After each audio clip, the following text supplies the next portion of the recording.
Hi, this is Mark Verkler, and in this podcast, I want to share with you a dream that was sent to me by Mike Bastien, one of our students at Christian Leadership University.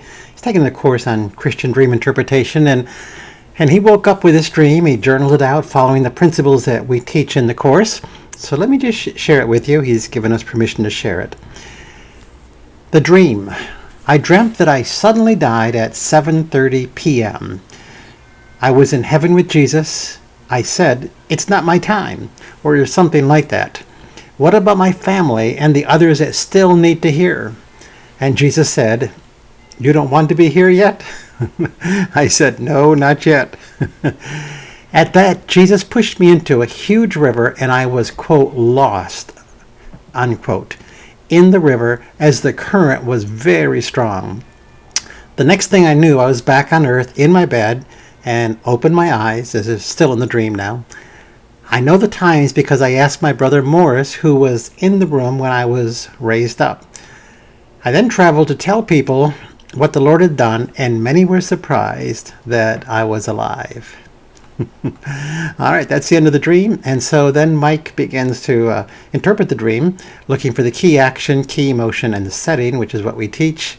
So his key action, he listed as he died suddenly, he was talking with Jesus, he was pushed into a river, he was raised from the dead, and he traveled. Key emotion, he was perplexed, he was anxious about timing, he was unsettled, and many were amazed and bewildered. And the setting of the dream, that's what was going on in his life when he had this dream, in real life, what was going on in his real life. He was working around his house, he was studying, he was preparing for his next course, and there was a lot of wondering now that he had received his bachelor's degree about going on to his master's degree. And where will this all take me? Mike says, "I was wondering why there was such specific times as to when I died and when I was raised from the dead. 9 hours later. What does all this mean?"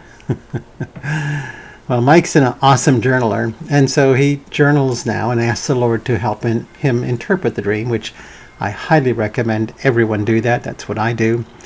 Here's his question to the Lord. "Lord, this is puzzling. What do you want to say?" And the Lord's response, "Son, I have the timing of every moment of your life. I am that specific. In the fullness of time, when I see fit, according to my wisdom and purpose, I will cause areas of death in your life that need to die, and I will raise you up. You will be a wonder unto many that wanted you dead, or were glad that you were dead, and those that were praying for resurrection life to come forth will rejoice with you.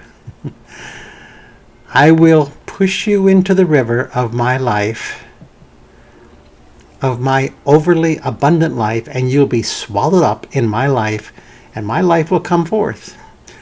I did not gently plead with you. I pushed you in." That was so much fun. I was laughing and laughing as I watched you being swallowed up in me and my life. It was a sight to behold. My way, my life, my river always leads to resurrection life and power. Out of that, you will minister with great effectiveness because of my life flowing out through you. And you will not be aware of your past. I will wipe your conscience completely clean from any remembrance of past sins or failures. You will minister me out of a free heart. Oh, son, I have so many good things to share with you. You have a hard time believing that at times. You often feel that it's too late and you're getting on in years. I tell you, the best is yet to come. Wow, what an amazing journal entry. And again, I want to encourage you all to ask God for dreams, listen to your dreams, interpret your dreams, let God speak to you through dreams, because the Bible is full of dreams. 50 dreams or more in the Bible. 1/3 of the Bible comes out of dreams.